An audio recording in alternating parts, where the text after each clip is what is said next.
Yeah. All right. Yeah. Here we go.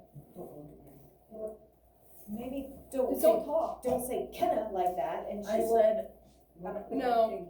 Wow. We heard. Okay. Let's just. Now I have to do it too. Just evaporate. Can I go to Miss Ward's office so I can get out of here? Okay.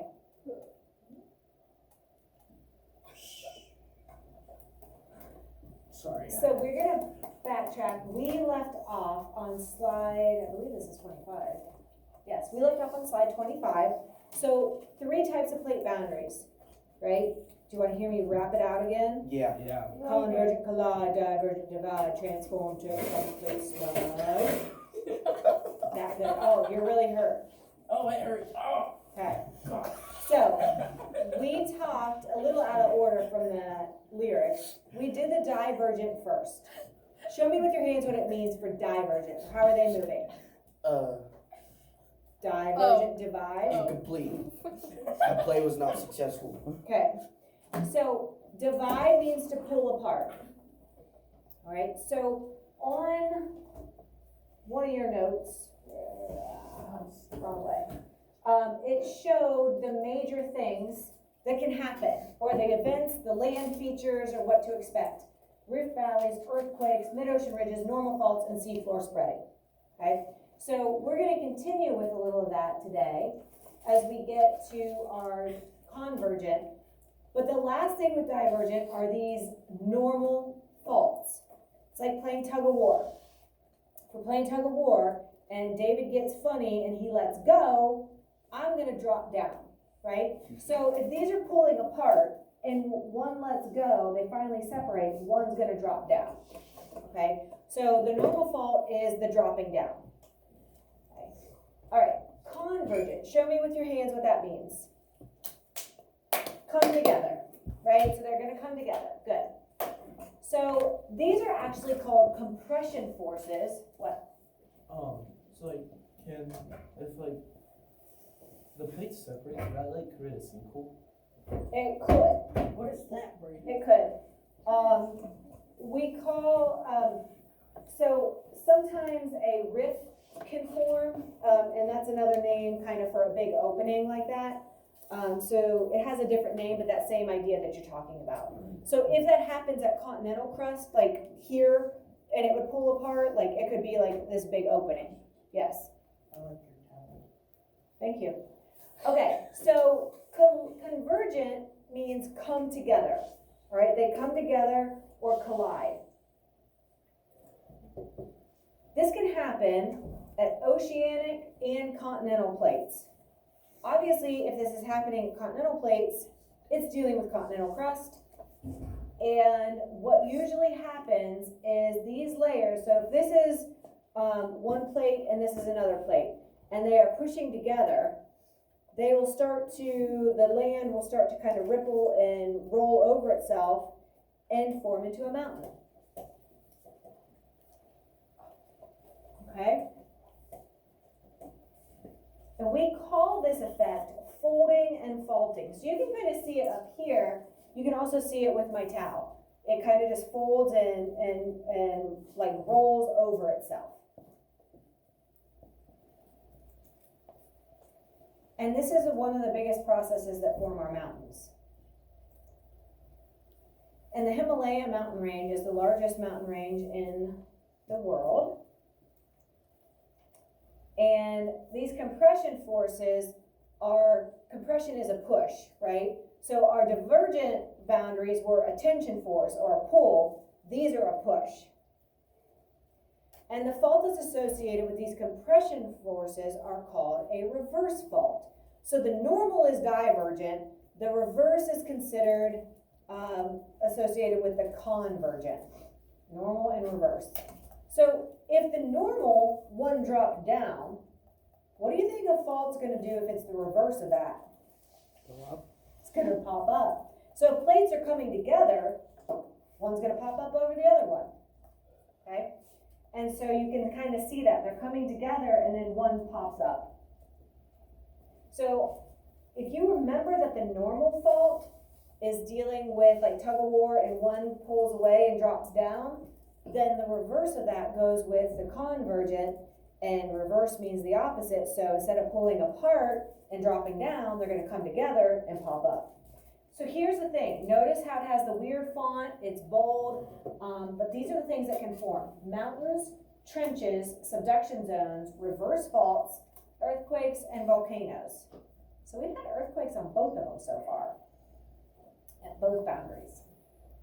And we're gonna talk about how some of these things can form today and next week as well.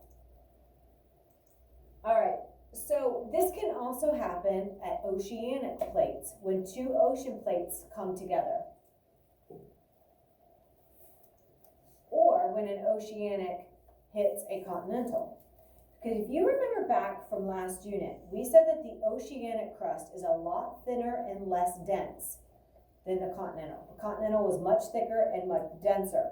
So if you have this oceanic plate that is moving because of the subductions or because of the seafloor spreading, that seafloor has to go somewhere, right? We're not constantly making new continents. So that ocean floor that is getting pulled apart at a divergent boundary, at some point is going to run into other plates or other, other land masses. So if this is being pulled because of a divergent boundary due to seafloor spreading, at some point it's going to hit into a continent.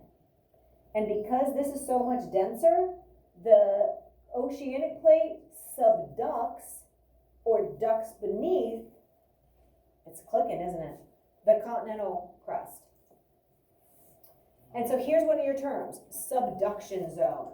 The ocean plate ducks under the continental plate. Subduction, subducts. Whoa. My brain That's is so cool, exploding. man. So you can see another version. Here's our upper mantle, which includes the lithosphere and the oceanic crust.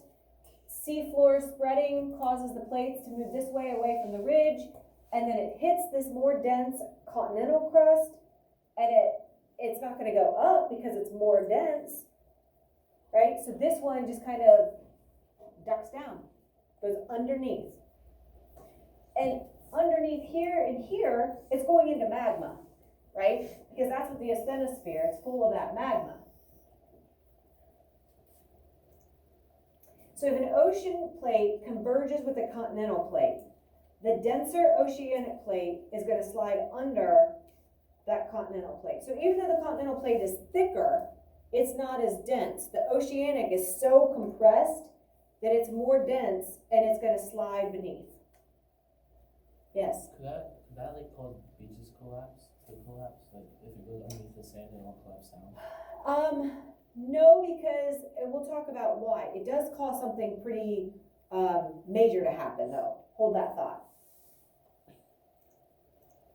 All right, so if you think back to the seafloor spreading at mid-ocean ridges, at those divergent boundaries, that seafloor is pulling away from the ridge, right? It's pulling away, pulling away. Here you get your dense ocean crust because it's so compact, and then when it hits this continental crust, it's going to have to subduct.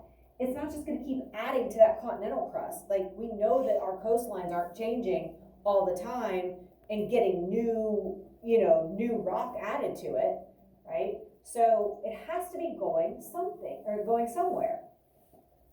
So where is our newest, youngest crust going to be? Is it going to be out here on the edges, or is it going to be here in the middle? Who thinks it's going to be on the edges? Who thinks it's going to be more in the middle? Awesome. So our new crust is here because our seafloor is spreading, the magma is rushing up to fill that gap. Okay?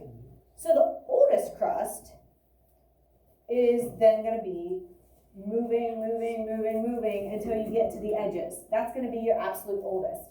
And we know that based on those magnetic clues, and that kind of is the main way we know this, right? It matches those older arrangements of the magnets of the polarities throughout Earth's history. So obviously it's oldest the farthest from the ridge.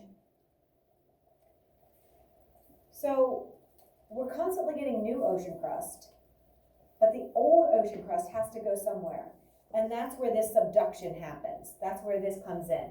Because it's not like adding to this continental crust. It's more dense, so when it hits, it's gonna go down. Okay? And here's the other side of this. All of these mid-ocean ridges, it's using up magma from the asthenosphere. At some point, wouldn't you think we'd start running low on magma? I mean, you would think, right, if nothing's there to replace it, but we just said this ocean crust is now ducking down. Well, where is it going to join up with? What's it going to join into if it ducks beneath? Asthenosphere. It's going to go into the asthenosphere. So if you have this solid, dense crust that joins with the hot, boiling, bubbling, melted rock, what's that magma, that melted rock going to do to the solid rock? What do you think, Jane? It's going to melt it, right? Remember on that one Bill Nye where it had like that molten rock, and they took like the hot dog and they put it, and it like burnt the hot dog, and they put that little fish heating pad or like, you know, oven mitt or whatever, and touched it and it caught it on fire. Well, it's that hot. It can melt the existing rock that got subducted down. So not only does this, it's basically like recycling the rock. So the magma comes up, makes new crust. Over thousands or maybe even millions of years, it moves, gets subducted, joins in with the asthenosphere, which is hot magma, melts that. Then that old oceanic crust is now part of the magma, and eventually it might even be able to become part of a mid-ocean ridge and form new crust again, right? So it's a constant recycling, so we're not running out of magma, and we're not running out of ocean floor. So it's like this process that just kind of continues, pretty amazing, really. And so the ocean crust gets recycled. So here's the process. I just said it, but here's the words. Old ocean crust that was originally made during seafloor spreading converges or collides with the continental crust, and because it's more dense, it's going to subduct beneath the continental crust. And when that happens, the continental crust gets shoved back into the asthenosphere, it gets superheated and melted back into magma.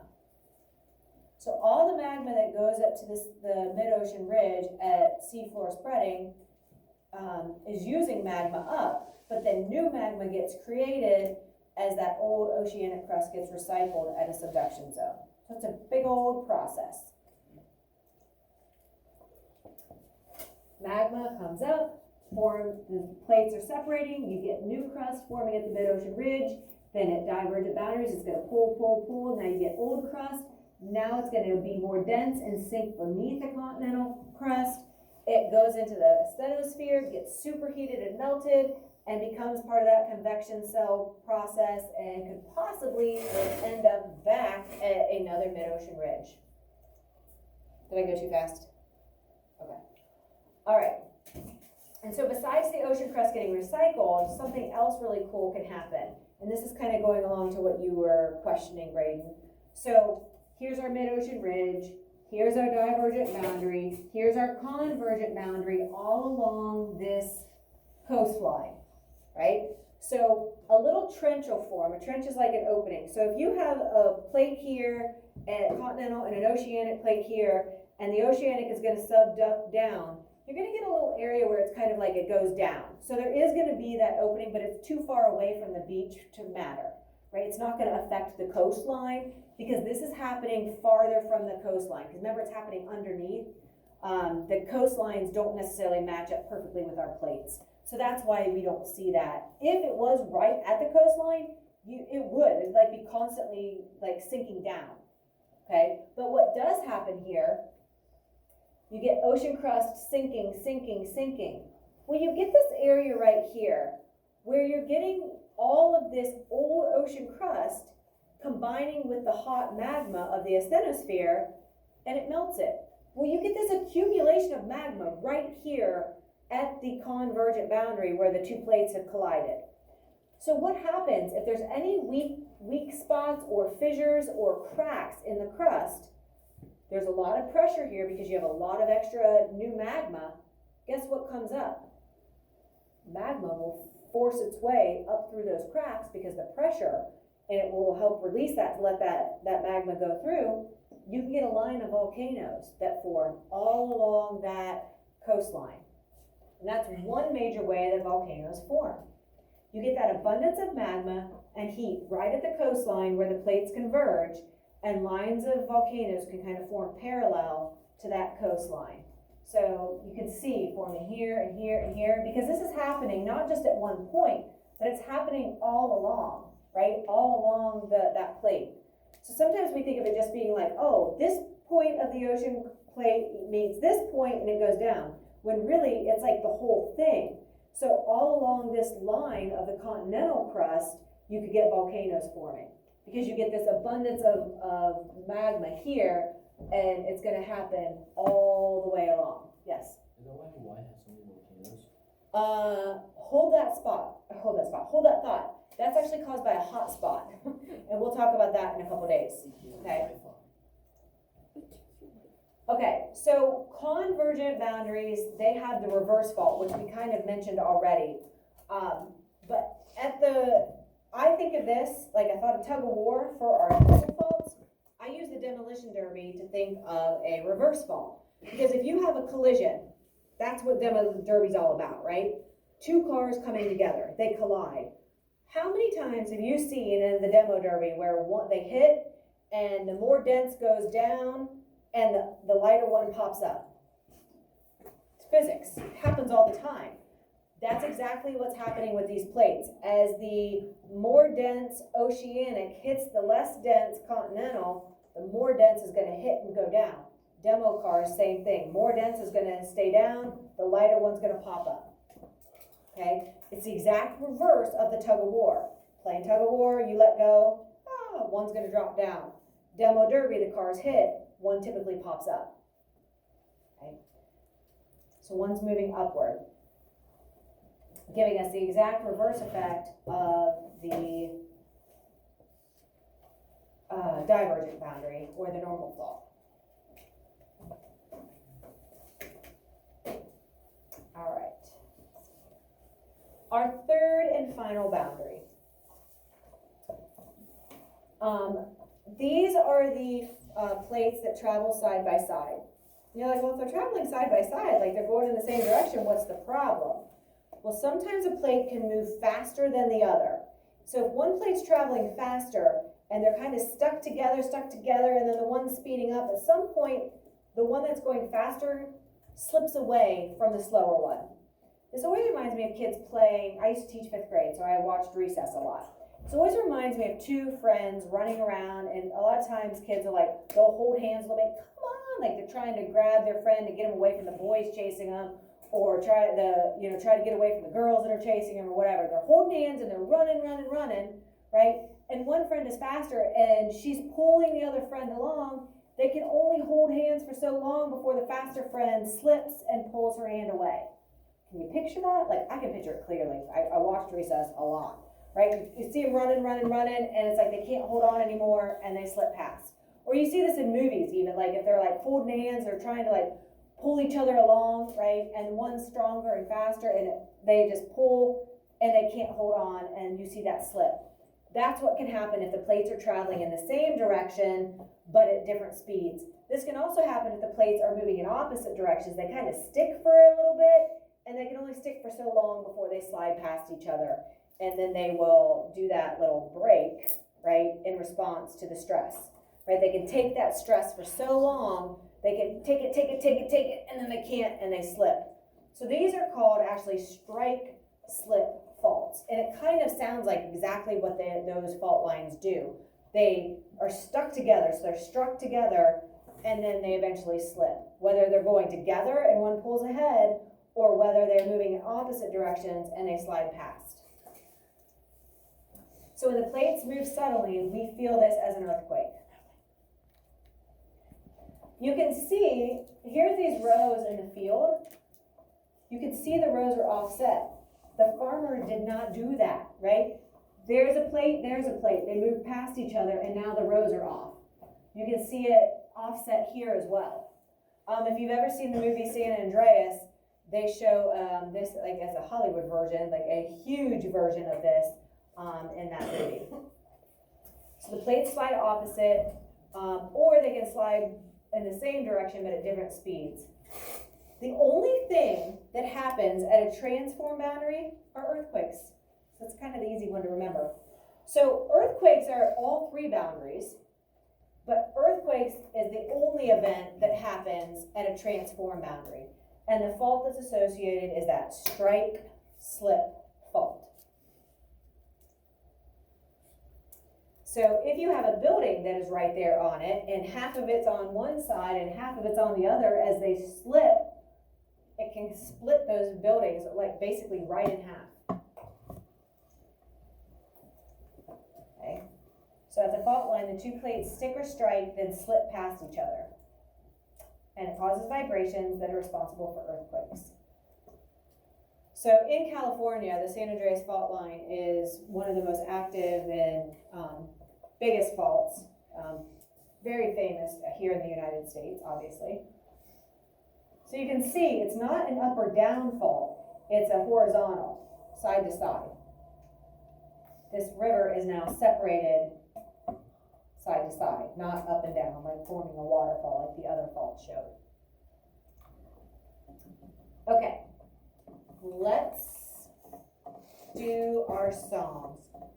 This is our rap. He's not much better than I was, but the song will stick in your head like it's stuck